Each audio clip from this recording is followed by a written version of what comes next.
Bonjour, bienvenue à vous. Je me présente, Loïc, 35 ans, papa d'une petite fille de 4 ans. Donc aujourd'hui, je viens vers vous pour parler de la parentalité positive. Depuis quelques années, nous entendons parler beaucoup de ça. Mais qu'est-ce que c'est que la parentalité positive? Pour moi, ma vérité à moi, la parentalité positive, c'est faire au mieux dans l'éducation de son enfant. C'est d'essayer de lui donner beaucoup d'amour à chaque instant, même quand on est un peu fatigué, même quand on n'a pas envie de jouer, essayer de faire un effort avec soi-même. Mais avant tout, la parentalité positive, pour moi, commence par un travail sur soi. Il faut d'abord s'accepter soi et s'aimer soi, dans ses faiblesses et dans ses qualités, afin de pouvoir montrer à son enfant la meilleure fiabilité au niveau de la parole et de l'action. Voilà.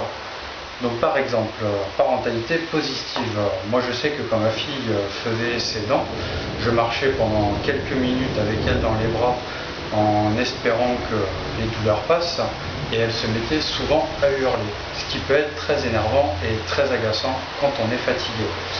Moi, ma technique à moi, j'avais bébé dans les bras comme ça. Au lieu de continuer à m'énerver, j'allais mettre bébé dans un côté, ce qui nous a coûté plusieurs fois des petits trous dans les portes afin d'évacuer l'anxiété. Mais quand je revenais vers bébé, j'étais tout apaisé et du coup, bébé se calmait. Voilà, j'ai utilisé Arthur, le doudou de ma fille, comme exemple. Donc, puis c'est aussi, je pense qu'il faut accepter ses émotions. Il faut savoir quand on est énervé, quand on est fatigué, dire à son conjoint ou à sa conjointe, tiens, s'il te plaît, donne-moi un quart d'heure, 20 minutes, prends le relais. Il m'a fallu quelques années afin de pouvoir le faire, bien entendu.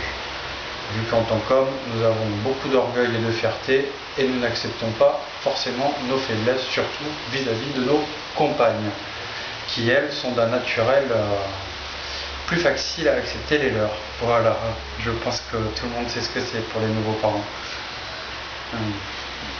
Avec un enfant, je pense qu'il faut aussi éviter la négation. Parce que la négation, ça apporte toujours l'interdit, ne fais pas ça, ne fais pas ceci. Alors que l'enfant, plus on l'interdit, plus il a envie de faire. Même pour les adultes, c'est pareil, on nous interdit des choses et on a envie de les pratiquer quand même. Parce que c'est l'interdit. Alors par exemple, si votre enfant veut toucher aux prises électriques, ne lui dites pas ne touche pas, mais laissez-le plutôt toucher 2-3 fois avec vous à votre portée et à surveiller qu'il ne se blesse pas. Et vous verrez qu'au bout de quelques instants, l'enfant passera à autre chose. Puisque maximum, de 0 à 3 ans, un enfant s'amuse entre 20 et 30 minutes sur une activité. Donc au pire des cas, pendant 20 minutes, vous allez le surveiller près de la prise. Mais après, vous serez tranquille pour beaucoup d'années. Voilà.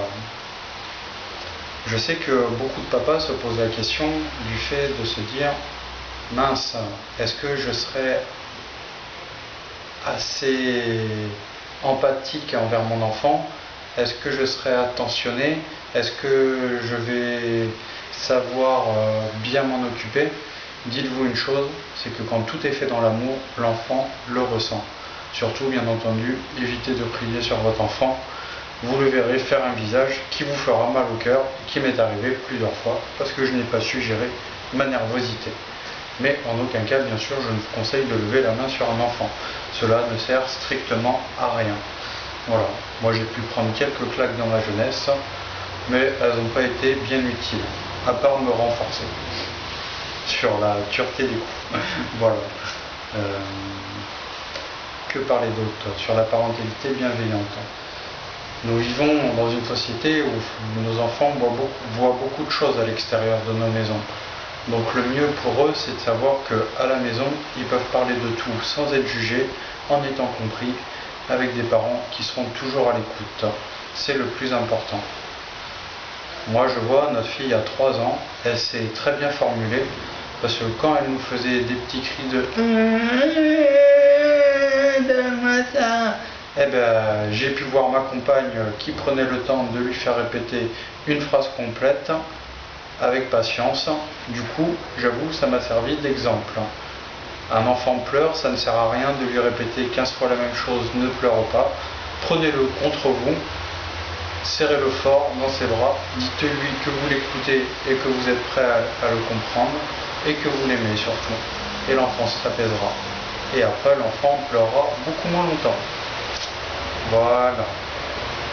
Donc parentalité bienveillante, ça veut dire beaucoup de choses. Après, tout dépend de la, comment dire, du niveau de bienveillance qu'on a pour soi-même. Voilà. Si vous êtes bienveillant avec vous, vous serez forcément bienveillant avec votre compagne et votre enfant. Considérez que votre femme, c'est votre divinité et que votre corps est une divinité aussi. En faisant cela, vous saurez prendre soin de vous et en montrant à votre enfant qu'avant tout, on prend soin de soi pour pouvoir prendre soin des autres. Pardon. Voilà.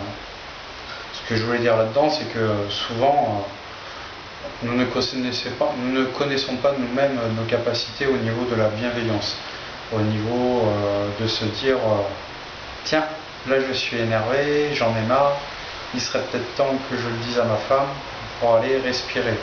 Et les femmes, pareil avec les hommes.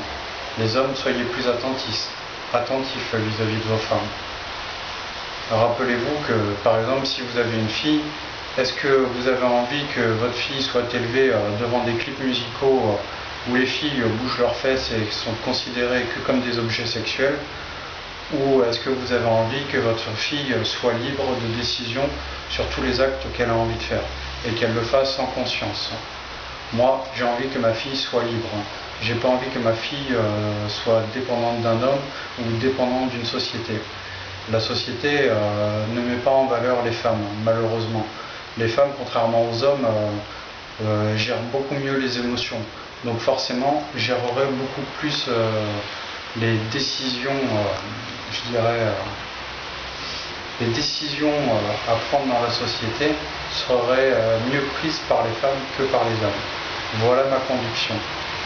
Après, forcément, en tant qu'homme, c'est dur de se dire oh là là, la femme est mieux que l'homme. Mais il faut l'accepter. La femme est mieux que l'homme sur beaucoup de points. Nous avons peut-être de la force physique, un peu plus que les femmes, suivant les hommes. Mais après, les femmes, elles, sont beaucoup plus réfléchies, beaucoup plus compatissantes, empathissantes, elles gèrent mieux les émotions, voilà. Donc, et plus fortes, parce qu'elles ont connu plus de difficultés que nous les hommes, tout au long de notre scolarité. Voilà. Rappelez-vous bien les gars, quand nous on avait 13 ans et 14 ans et qu'on pensait qu'au sexe, les filles elles en avaient rien à foutre, tout ce qu'elles voulaient c'était s'instruire et grandir. Ce que nous aurions dû faire. C'est pour ça que les femmes, certaines femmes respectent beaucoup plus leur corps que les hommes ne le font eux-mêmes. Voilà. C'est comme dans l'acte sexuel. Si on apprenait à nos enfants que l'amour est un acte de fusion, de lumière, et non un acte sexuel pour calmer notre nature inférieure, je pense que les adolescents se porteraient beaucoup mieux et peut-être picoleraient moins d'alcool, fumeraient moins de pétards et toucheraient à moins de drogue pour connaître des expériences qui ne leur donnent de l'extase que sur l'instant, mais pas sur la durée. Voilà. Voilà. Pour moi, avoir une parentalité bienveillante, c'est aussi avoir un foyer lumineux. Chez soi, il faut que ça baigne la lumière et l'amour. Si tu rentres chez toi et que tu es négatif envers ta compagne, envers ton enfant, forcément, eux le seront aussi, parce que nous servons d'exemple. Si tu parles bien à ta femme, que tu en prends soin, ton fils verra un bon exemple, ta fille verra un bon exemple. Si tu tapes ta femme devant tes gamins, dis-toi que ton fils tapera sa femme devant ses gamins aussi. C'est un cercle effet miroir. Donc il faut savoir se regarder soi pour mieux apporter aux autres. Voilà. Donc après, je fais cette vidéo surtout pour les hommes qui auraient tendance à se dire oh là là, moi je suis pas un bon père. Le plus important, c'est pas de savoir si on a un bon père ou un mauvais père. Le plus important, c'est de savoir si on fait les choses avec conscience et si on les fait au mieux. Moi, je sais que dans les premières années, surtout la première année, entre